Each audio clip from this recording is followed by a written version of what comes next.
The learning outcome for this module is to understand ways that you can increase your relationship and your credibility with your boss or your manager or your supervisor. Let's get started.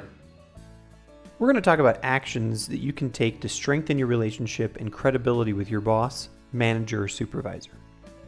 The first step is to understand your priorities. Your relationship with your boss is arguably the most important relationship you'll have at work. As early as possible, you really need to find out what your boss expects from you. Ask questions to understand their priorities and pressures. You can ask things like, what are your most important priorities this year, and how can I support you? Or, what is it that you think is the most critical factor that could, challenge us or cause us to fail in a project or, ultimately being successful in this company? And then when you do ask about how you can support them, make sure you only make promises and commitments that you can keep. Next, don't bring problems to your boss. You should really resist the temptation to under-communicate when things are going well and over-communicate when things are going horribly. You should really do the opposite. A good balance to strike is to bring your boss 2 or 3 pieces of good news for every 1 piece of bad news that you bring them.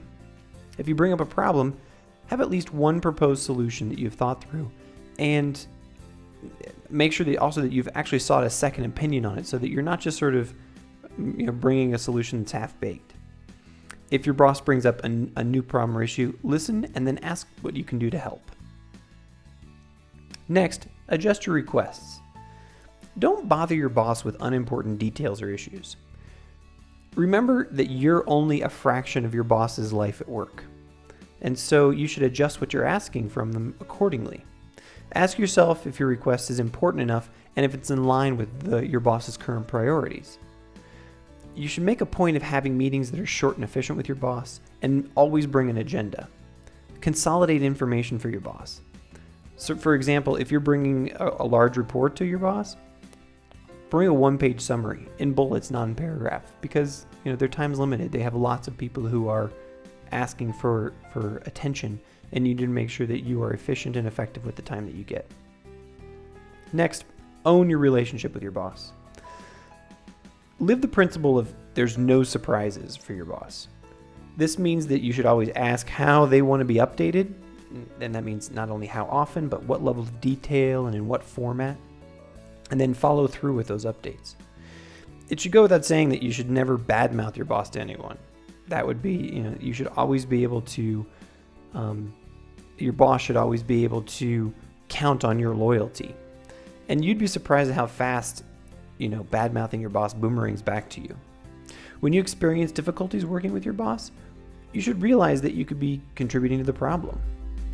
Seek feedback from a trusted colleague who has seen your interaction with your boss and ask them, something like, what do you see me doing that might be hampering my relationship with my supervisor or my boss? Get their opinion so that you can get an outside perspective and then, work to repair that relationship. A final thing to think about is how to weather the storm. It's likely that you and your boss will have different opinions, different values, different personalities, different styles. You need to remind yourself daily that your career is going to last longer than your time with this boss, right? You're going to have different bosses. You're going to grow. You might have different organizations you work for. Your career might go in a different direction. So in times when your boss is having, you're having a conflict with them, or your boss is having a bad week or a bad day, you need to figure out a way to deal with them as a boss.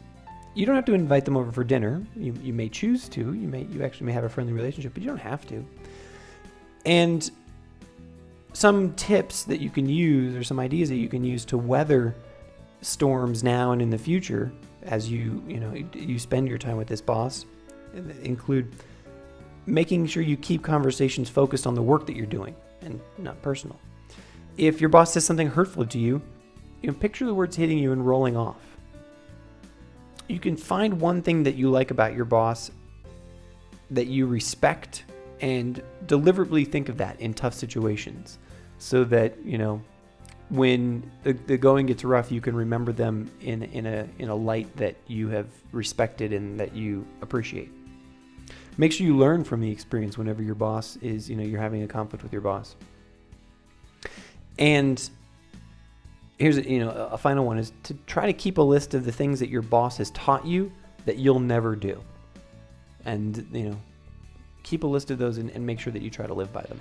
We hope that you found this module on boss relationships useful. Remember, there's a full transcript of this video below, and there are downloadable takeaways that you can use offline. Also, please leave us a comment below about how you have made your relationship with your boss better today, or just leave us a comment about how we can make this section better. Thanks.